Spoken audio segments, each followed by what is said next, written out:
What makes a successful team? Success is measured by team output, team viability, and member development and growth.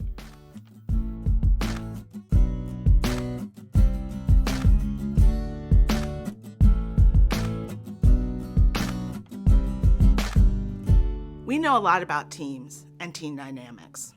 We know that teams are often riddled with conflict, with difficult personalities, with resource and external constraints. However, the research tells us that to the extent that we're able to harness the expertise of members, that's really what's going to lead to successful team performance. Given that, how can you be more effective in contributing your ideas, in considering the perspectives of others, in making sure that the relevant expertise of all of the team members gets harnessed toward the betterment of the team's outcomes?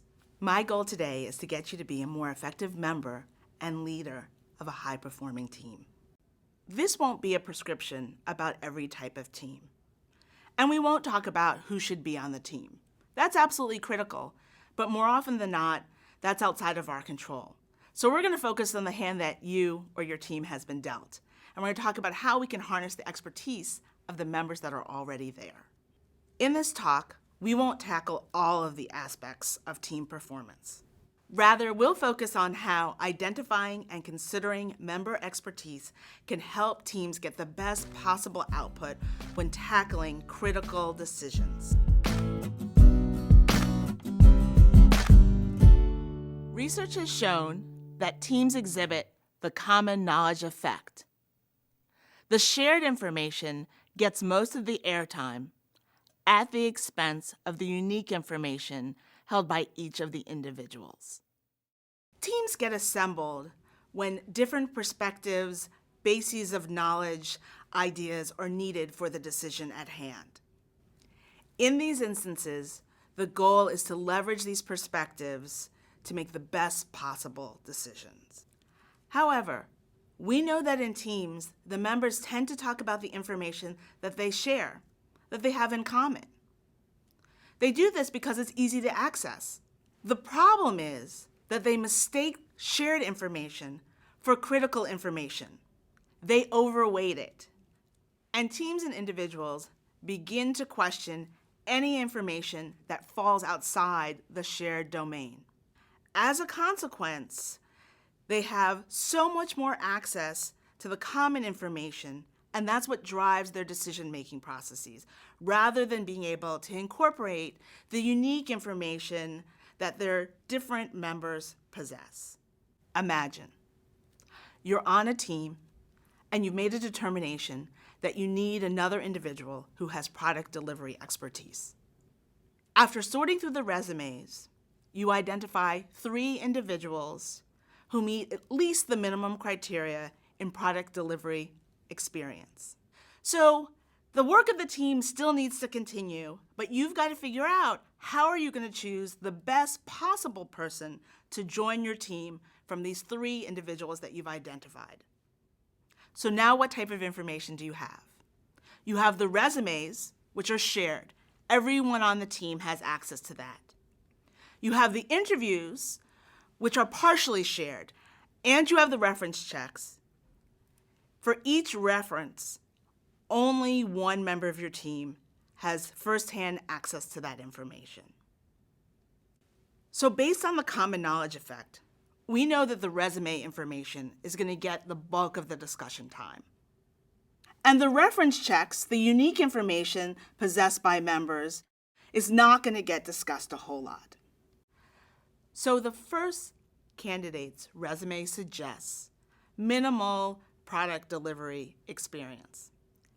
If you were to access the reference check information, that would also provide information that their product delivery experience was just okay.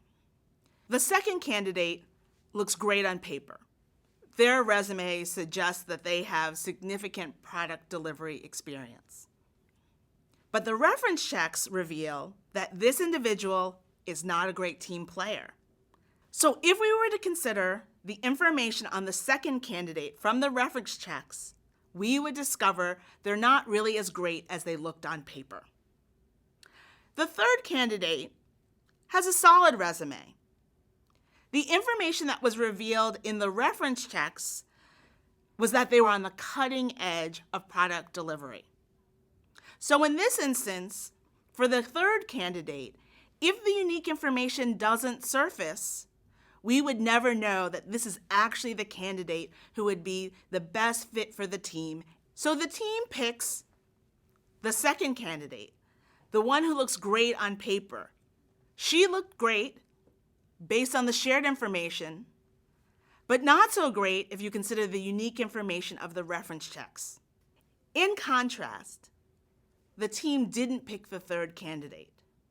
The one whose resume, the shared information, looked fine, but whose unique information, the reference check information, made him look fantastic. Consequently, the choice of candidate 2 was suboptimal. The team likely spent more time discussing the resumes, the shared information, and gave less airtime to the reference check information, which would have made clear that candidate 3 was really the best choice.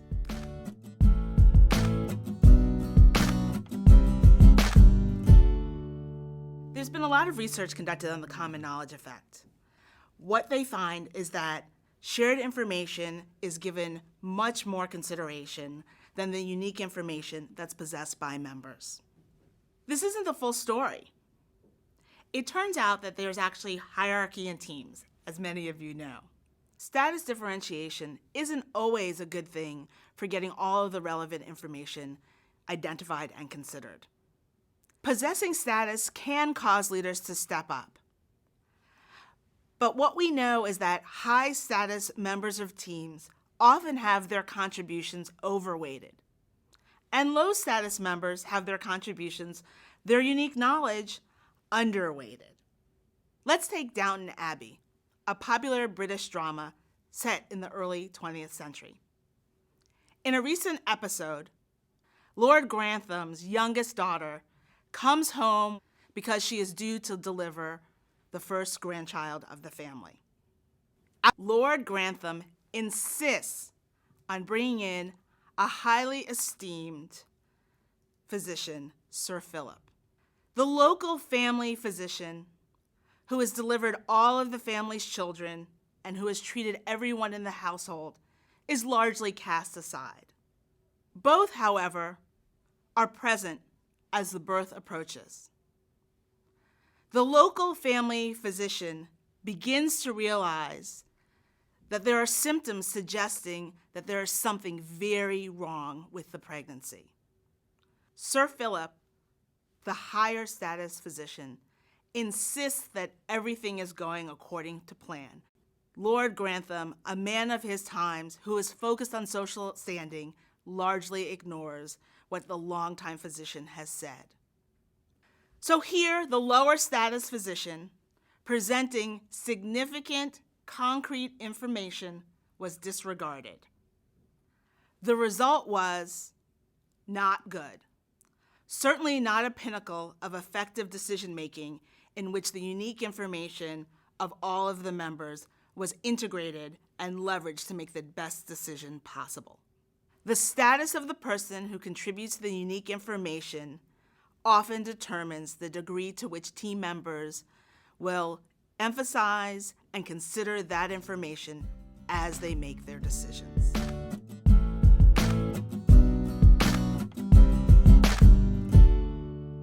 Research tells us that in a team, only a handful of people talk most of the time. In a 5-person team, 2 people talk 70% of the time. In a 6-person team, 3 people talk 70% of the time. And in an 8-person team, 3 people talk 67% of the time. Airtime translates to perceived influence. Perceived influence means who gets credit for contributing. When members of the team are asked who had the most influence, the person that they identify is the person who has talked the most, not necessarily the person who has moved the conversation the most. For some of you, you choose to listen, to assimilate other contributions, and make one poignant contribution.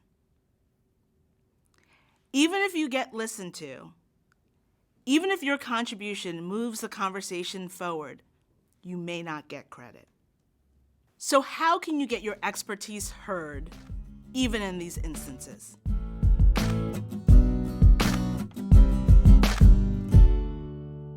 There are unique challenges to getting the voices of women and minorities heard.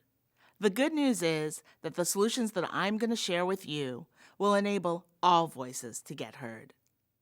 In a study that I conducted with a colleague, we were interested in understanding how male experts and female experts' information influenced team decision-making processes and the outcomes that those teams got.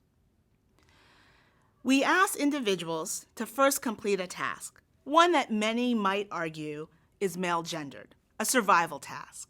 So individually, members completed the ranking task. We assigned the individuals to teams, and so in any given team, we knew, they didn't know, but we knew who the most expert member was. We then asked the teams to deliberate and to come up with a team ranking. In doing our analysis, what we discovered was that those teams in which the most expert individual was a male outperformed the teams in which the most expert individual was a female. Now, this is despite the fact that male experts and female experts were equally expert. When we looked more closely, we found that female experts were less influential, they were less able to get the teams to do what they wanted them to do than were male experts. But that female experts were also less influential than non-experts. Being an expert means having different information. In some domain, you know more than others do. However, if there's not an expectation that you could possibly be an expert, different information is considered to be wrong information, and it gets discounted. And teams don't have access to what actually is very valuable information, information that would help them perform better. In a follow-up study, we found that when female experts' contributions were intentionally solicited by another member of the team, they were perceived as more influential and more competent than when they just contributed the information without having been solicited. Funny, the evaluations of the person soliciting the information went up relative to when they had not solicited information. And we also found that males whose information was solicited were also evaluated more favorably than when their information had not been solicited.